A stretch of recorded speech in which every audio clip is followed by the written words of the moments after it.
Hari ini kita nak cerita pasal seorang pemimpin dunia Arab yang penuh kontroversi, Saddam Hussein. Nama dia sinonim dengan perang, diktator, dan akhirnya dihukum mati. Tapi, tahu tak, ramai juga rakyat Iraq dulu sayang dan kagum dengan dia. Kenapa? Sebab zaman dia, hidup rakyat agak senang. Sekolah percuma, hospital percuma, subsidi makanan, wanita bebas belajar, dan Iraq jadi antara negara paling maju di Timur Tengah. Jom kita selami apa kebaikan yang pernah Saddam Hussein bawa kepada rakyat Iraq. Tak semua pemimpin kejam tu 100% jahat. Dunia tak hitam putih. Ada kelabu juga. Awal 1980-an, Iraq bukan calang-calang negara. Kaya minyak, ekonomi berkembang pesat, dan Saddam guna duit tu bukan untuk beli jet peribadi saja, tapi juga untuk bangunkan negara. Industri minyak dimilik negarakan, maknanya keuntungan tak lari ke tangan syarikat asing, tapi masuk ke tabung negara.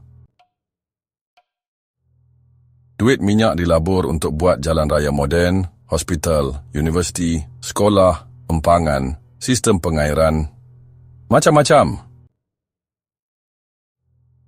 Harga barangan asas sangat murah. Minyak masak, tepung gula susu, semua dapat guna kad ransum khas kerajaan.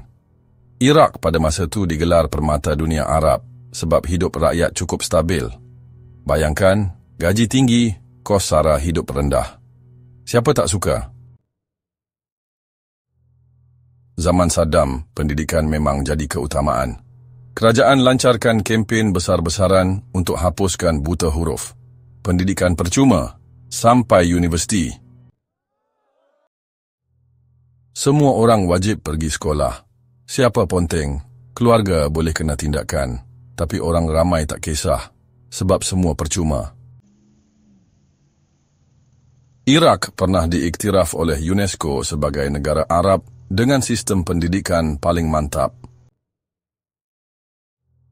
Universiti awam dibina di seluruh Iraq. Pelajar luar bandar pun ada peluang masuk kolej. Wanita pun diberi hak sama rata untuk belajar. Kadar celik huruf meningkat naik mendadak. Lebih 90% rakyat Iraq boleh membaca dan menulis waktu itu. Hebat kan? Satu lagi perkara Saddam banggakan, sistem kesihatan. Semua rakyat boleh dapat rawatan 100% percuma, dari demam biasa sampai pembedahan besar. Hospital kerajaan lengkap dengan doktor pakar dan kemudahan moden. Ramai doktor Iraq waktu tu dihantar belajar luar negara, lepas tu balik berkhidmat untuk negara. Kampung pun ada klinik. Luar bandar tak ditinggalkan. Hampir semua rakyat dapat akses perubatan asas. Kalau orang kampung kena appendix, tak perlu fikir pasal kos hospital.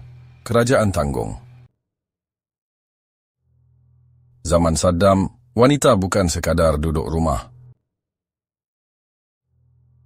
Ramai wanita jadi doktor, cikgu, jurutera. Ada juga jadi menteri dan pemimpin sektor awam. Wanita boleh bekerja, mengundi, belajar, dan dapat cuti bersalin penuh berbayar. Undang-undang keluarga beri wanita hak sama dalam perceraian, penjagaan anak, pemilikan harta. Benda yang agak luar biasa untuk negara Arab masa tu. Kadar penyertaan wanita dalam tenaga kerja antara tertinggi di rantau Arab. Mungkin pelik nak dengar, tapi Iraq dulu antara negara paling progresif dari segi hak wanita.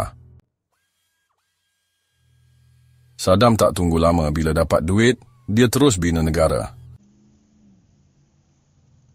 Lebuh raya dibina menghubungkan seluruh Iraq. Jalan raya kampung pun diturap elok. Landasan kereta api, stesen, jambatan, semua dinaik taraf. Elektrik dibawa masuk ke desa-desa terpencil. Sistem air paip sampai ke rumah-rumah kampung. Bayangkan kampung yang dulu pakai pelita. Sekarang ada elektrik, TV, peti sejuk.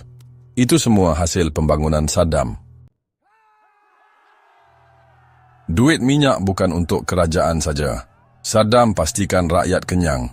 Kad ransum diagihkan, rakyat dapat makanan asas dengan harga sangat murah. Setiap keluarga dapat tepung, beras, minyak masak, gula, susu tepung, semua dari kerajaan. Keluarga tentera yang terkorban pun dapat bantuan bulanan. Tak dibiarkan susah. Program ini disanjung oleh banyak badan antarabangsa sebab sangat teratur dan berjaya bantu jutaan rakyat waktu ekonomi gawat. Saddam memang kuat semangat kebangsaan Arab. Dia menentang penjajahan, terutamanya oleh Amerika dan Israel. Dia bagi perlindungan dan bantuan kepada rakyat Palestin. Ada keluarga Palestin dibayar bulanan oleh kerajaan Iraq sampai $25,000 untuk yang kehilangan ahli keluarga. Sebab tu, ramai orang Arab tengok Saddam macam hero, walaupun dia bukan sempurna. Saddam Hussein bukan pemimpin suci. Banyak juga salah laku dia. Perang, penindasan, pembunuhan lawan politik. Tapi dalam masa sama, tak boleh dinafikan bahawa zaman dia, rakyat dapat hidup senang. Pendidikan dan kesihatan percuma. Negara membangun cepat. Wanita diberi peluang. Maruah negara dipertahankan. Jadi macam mana kita nak nilai pemimpin macam ni? Adakah kebaikan ekonomi dan sosial boleh menutup kezaliman politik? Atau kita kena tengok semuanya secara seimbang? Kalau anda suka topik macam ni, jangan lupa tekan like, subscribe dan komen pandangan anda.